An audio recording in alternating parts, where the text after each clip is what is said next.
بسم اللہ الرحمن الرحیم۔ حضرت امام علی رضی اللہ تعالیٰ عنہ کی بارگاہ میں ایک خاتون حاضر ہوئی۔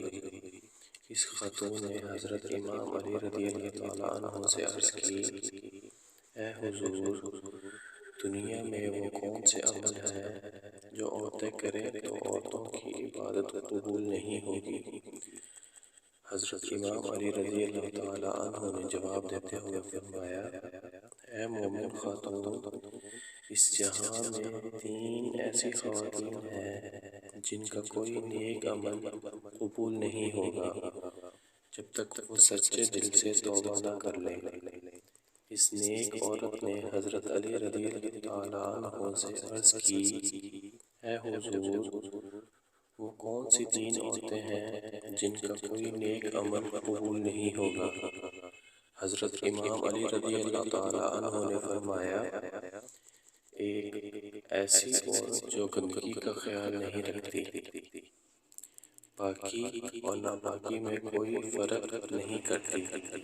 جب حضور اکرم صلی اللہ علیہ وسلم معراج کی سیر کرنے کے لیے تشریف لے گئے تو آپ صلی اللہ علیہ وسلم نے جہنم میں ایسی عورتوں کو دیکھا جن کو اللہ تعالیٰ نے سخت عذاب کا مستحق قرار دیا تھا۔ ان عورتوں کو اپنے اپنے گناہوں کی سزا مل رہی تھی۔ ان میں سے ایک ایسی عورت بھی تھی جس کے پیروں کو اس کے سر کے بالوں سے باندھا گیا تھا، اس کی ٹانگوں کو سینے کے ساتھ باندھا گیا تھا۔ حضرت بی بی فاطمہ رضی اللہ تعالیٰ عنہا نے حضرت محمد صلی اللہ علیہ وآلہ وسلم سے دریافت کیا، اے اللہ کے رسول، وہ عورت جس کے پاؤں، سر اور ٹانگیں جسم کے ساتھ باندھے ہوئے تھے، اس عورت کا ایسا کون سا گناہ تھا جس کی وجہ سے وہ عورت اس دردناک عذاب میں مبتلا ہو گئی؟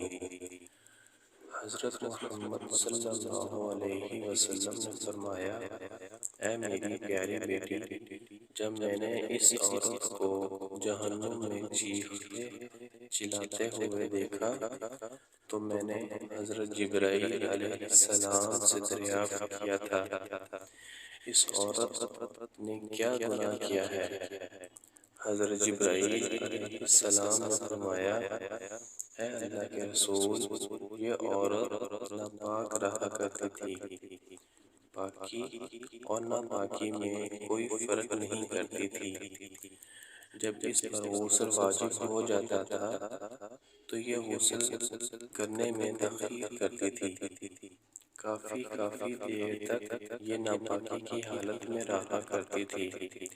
یہی وجہ ہے کہ اس کو دردناک عذاب سے گزرنا پڑ رہا ہے۔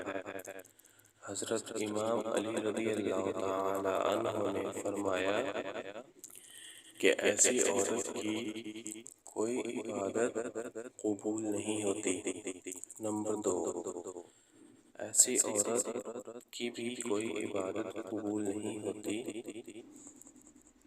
جو اپنے سر پر دوپٹہ نہیں کرتی اور غیر مردوں اور غیر عورتوں کو اپنی خوبصورتی دکھانے کی خواہش مند ہوتی ہے۔ اس عورت کی بھی عبادت قبول نہیں ہوتی جو عبادت کے دوران اپنے سر کو ڈھانپ کر نہیں رکھتی۔ ایسی عورتوں کو یہ بات جان لینی چاہیے، یہ خوبصورتی کسی کام نہیں آئے گی بلکہ یہ الٹا ہمارے اوپر گناہ ہوگی۔ نمبر 3، حضرت امام علی رضی اللہ تعالی عنہ نے فرمایا، بد اخلاق عورت کی بھی کوئی عبادت قبول نہیں ہوگی۔ نبی اکرم صلی اللہ علیہ وسلم کی بارگاہ میں ایک بندہ حاضر ہوا، اے حضور اکرم صلی اللہ علیہ وسلم، میرے علاقے میں ایک ایسی عورت رہتی ہے جو کہ بہت نیک اور پرہیزگار ہے۔ اس عورت کا رویہ اخلاق کسی کے ساتھ بھی اچھا نہیں۔ وہ جب بھی کسی سے بات چیت کرتی ہے تو بد اخلاقی سے پیش آتی ہے۔ ایسی عورت کے بارے میں اللہ تعالیٰ کا کیا حکم ہے؟ حضرت محمد صلی اللہ علیہ وسلم نے فرمایا، اے اللہ کے بندے، بد اخلاق عورت کے لیے اللہ تعالیٰ نے جہنم میں سخت عذاب تیار کر رکھا ہے۔ بد اخلاق عورت چاہے جتنے مرضی نیک کام کرے، اگر اس کا اخلاق اچھا نہیں تو وہ جہنمی ہے۔ نبی اکرم صلی اللہ علیہ وسلم نے فرمایا، تم میں سے بہترین وہ ہے جس کا اخلاق اچھا ہے۔ ایک اور بندہ نبی کریم صلی اللہ علیہ وسلم کی بارگاہ میں حاضر ہوا اور کہنے لگا، اے اللہ کے رسول، ہمارے علاقے میں ایک ایسی عورت رہتی ہے جس نے کبھی بھی کوئی نیک کام نہیں کیا، لیکن اس عورت کا اخلاق کسی کے ساتھ اچھا ہے، ہر کسی کے ساتھ اچھا ہے۔ وہ جب بھی کسی سے بات چیت کرتی ہے تو بہت ہی اچھے اخلاق سے کرتی ہے۔ ہمارے علاقے کے لوگ اس کے اچھے اخلاق کی وجہ سے اس کی عزت اور احترام کرتے ہیں۔ اس بندے کی بات سن کر آپ صلی اللہ علیہ وسلم نے فرمایا، ایسی عورت جنت میں داخل ہوگی۔